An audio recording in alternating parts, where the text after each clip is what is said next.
Start with the name of Allah who is most kind and most merciful. Dear friends, Assalamu alaikum. My name is Adil Latif and today we are discussing our topic lecture number 10 regarding the logics and critical thinking.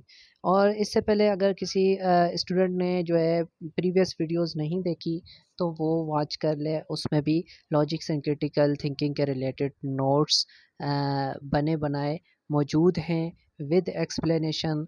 सो काफ़ी ज़्यादा उससे आपको help होने वाली है। So without wasting time let us start our topic.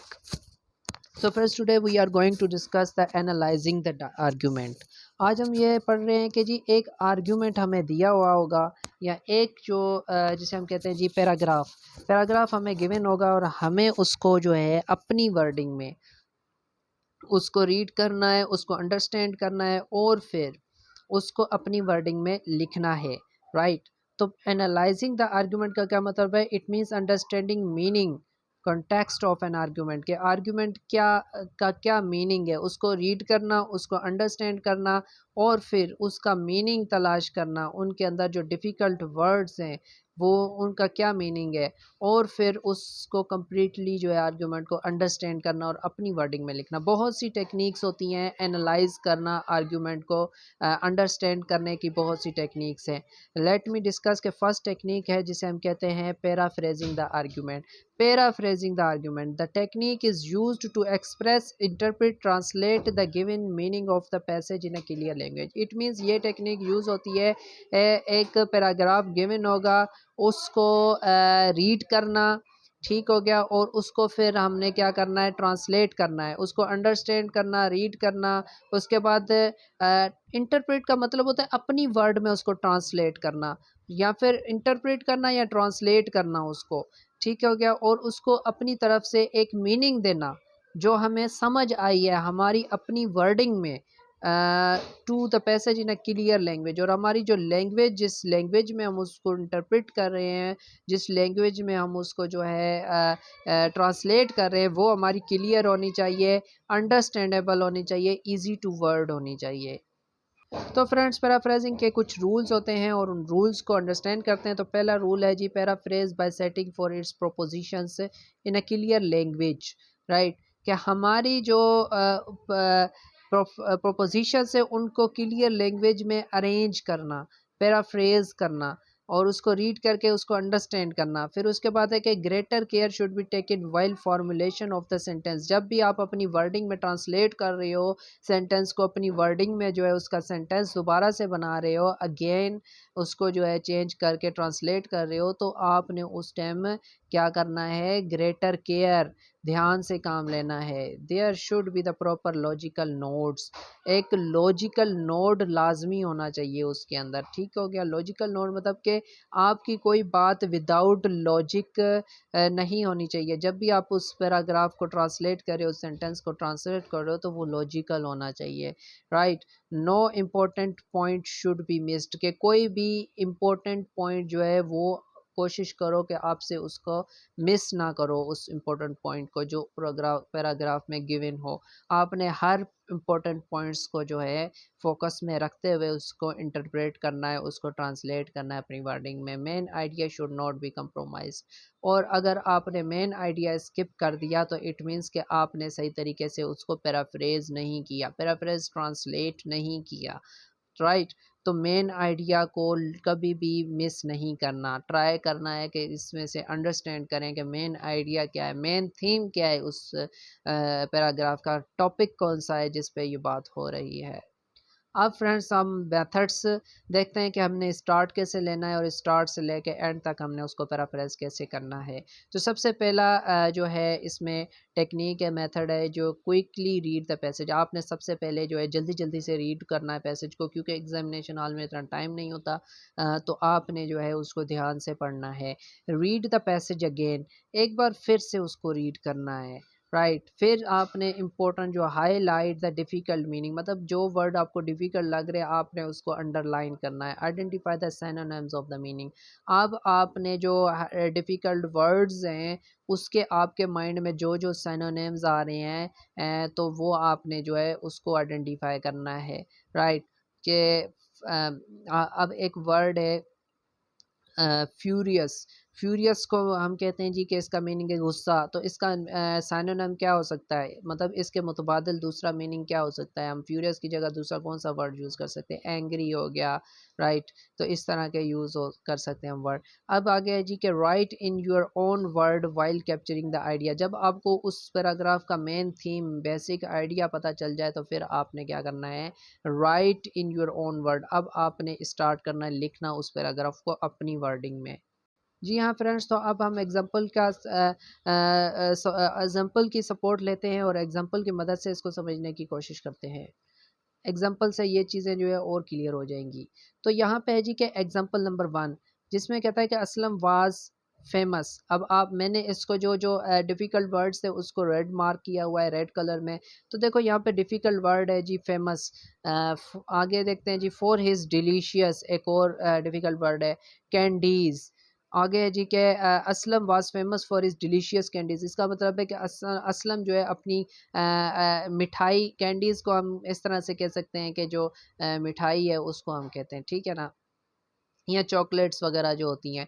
तो असलम जो है वो बहुत मशहूर है अपनी कैंडीज़ की वजह से, ठीक हो गया, मशहूर और मज़ेदार कैंडीज़ की वजह से। चिल्ड्रंस एंड एडल्ट्स, अब हमने एक और वर्ड हाईलाइट किया, एडल्ट्स यूज़ हुआ है। Children and adults of the Pakistan love to eat it, के हम बच्चे और बड़े दोनों पाकिस्तान में जो है बच्चे और बड़े वो कैंडीज़ खाना बहुत पसंद करते हैं। असलम वाज वेल नोन, अब एक और difficult word, well known for his tasty sweet. अब यहाँ पर अगर आप देखें तो हम इसको अब क्या कर रहे हैं, ट्रांसलेट कर रहे हैं, ठीक है ना। तो हमने उसी तरह ही लिख दिया असलम, नीचे भी लिखा Aslam, was.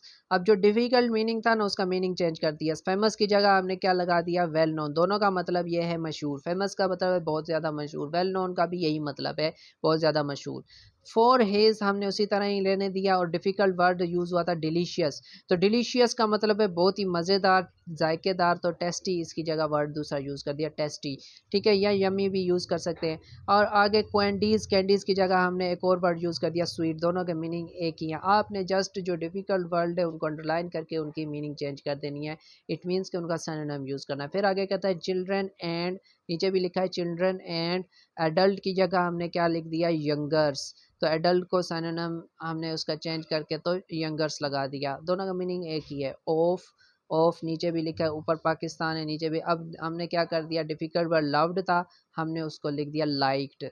Loved to eat it, हमने लिख दिया इसको like to eat it, right. तो इस तरह से आपने डिफ़िकल्ट वर्ड को अंडरलाइन करना है और उसको उसकी जगह पे जब आपने उसको ट्रांसलेट करना है, पैराफ्रेज करना है, तो आपने डिफ़िकल्ट मीनिंग्स के सिनोनिम्स लिख देने हैं।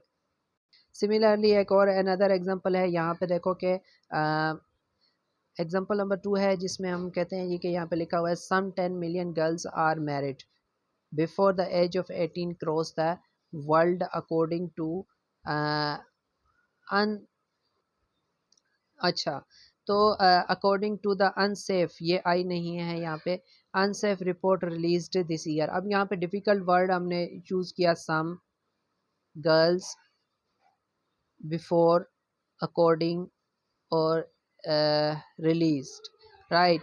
तो अब यहाँ पे कहता है कि सम 10 मिलियन गर्ल्स, 10 मिलियन गर्ल्स जो है 18 साल से पहले, एक ही एज से पहले ही जो है वो पूरी दुनिया में क्या कर रही हैं, मैरिज कर रही हैं। और एक अकॉर्डिंग टू, ये कौन सी एक रिपोर्ट इस साल जो रिलीज़ हुई है उसके मुताबिक जो 10 मिलियन गर्ल्स ने 18 साल की एज से पहले ही मैरिड की।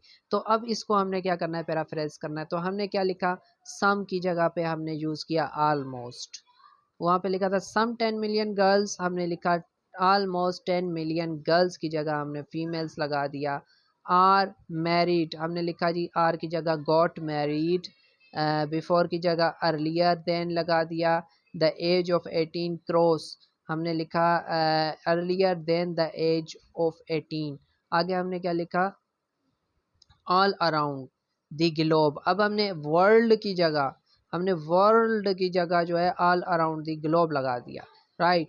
अब हमने क्या आगे लिखा, अकॉर्डिंग टू, हमने भी इसी तरह ही रखा इसको, अकॉर्डिंग टू।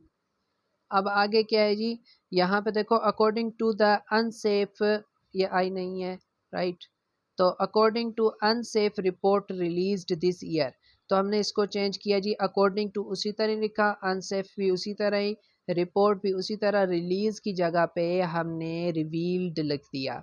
ठीक हो गया। दिस ईयर की जगह पे हमने इसको लिख दिया करंट ईयर, मौजूदा ईयर, मौजूदा साल। तो इस तरह से आपने पैराफ्रेजिंग करनी है। होप्स हो कि आपको पैराफ्रेजिंग के बारे में जो है अच्छे तरीके से जो है अंडरस्टैंडिंग हो गई होगी। So now let us discuss about के सेकंड टेक्निक क्या होती है आर्ग्यूमेंट को अंडरस्टैंड या एनालाइज करने की। तो सेकंड टेक्निक है डायग्रामिंग द आर्ग्यूमेंट, मींस के आर्ग्यूमेंट को डायग्राम की फॉर्म में एनालाइज करना। ठीक हो गया, इंटरप्रेट करना। तो इसकी जो है डेफिनेशन है कि we express the interpret the argument in term of diagram, diagram की फॉर्म में हम अपने आर्ग्यूमेंट को एक्सप्रेस करते हैं, इंटरप्रेट करते हैं कि आर्ग्यूमेंट क्या कह रहा है, हमने उसको बताना है in the form of diagram बना के, in the form of diagram. तो वो कैसे होगा, make the diagram in a proper structure, हमारी डायग्राम प्रॉपर स्ट्रक्चर में होनी चाहिए। और structural identification is very important for diagram, हमें जो है पता होना चाहिए कि हमें जो है किस तरह से उसका स्ट्रक्चर बनाना है, डायग्राम किस तरह से बनानी है, जो उसका जो प्रीमिसेस है और कंक्लूजन है आर्ग्यूमेंट का, वो उसको किस फॉर्म में, किस तरीके से जो है उसको स्ट्रक्चर बनाना है, डायग्राम कैसे बनानी है। और for the proper structure identification number of premises and conclusion मौजूद होते हैं। हम क्या करते हैं जी,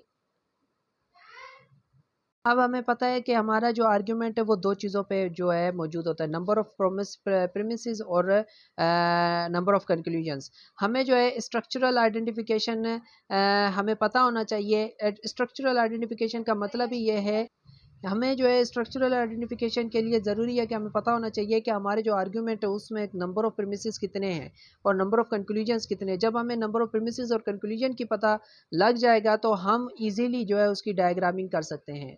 अब प्रीमिसेस हमने पिछले लेक्चर्स में भी हमने पढ़ा है कि दो तरह के होते हैं। एक होता है जी कि premises of the direct relation, जिसे हम मेजर प्रीमाइस कहते हैं, और जो कि बहुत ही इंपॉर्टेंट होते हैं और स्ट्रांगली सपोर्ट करते हैं हमारे कंक्लूजन को। और दूसरा होते हैं जी के प्रीमिसेस ऑफ इनडायरेक्ट रिलेशनशिप, जिसे हम कहते हैं सेकेंडरी या माइनर प्रीमिसेस, और ये जो है लेस इंपॉर्टेंट होते हैं, ज़्यादा ज़रूरी नहीं होते और इतना इफेक्टिवली जो है सपोर्ट नहीं करते हमारे आर्ग्यूमेंट को। तो देखें कि यहाँ पे जो है जो इम्पोर्टेंट आर्ग्यूमेंट्स जितने भी नंबर ऑफ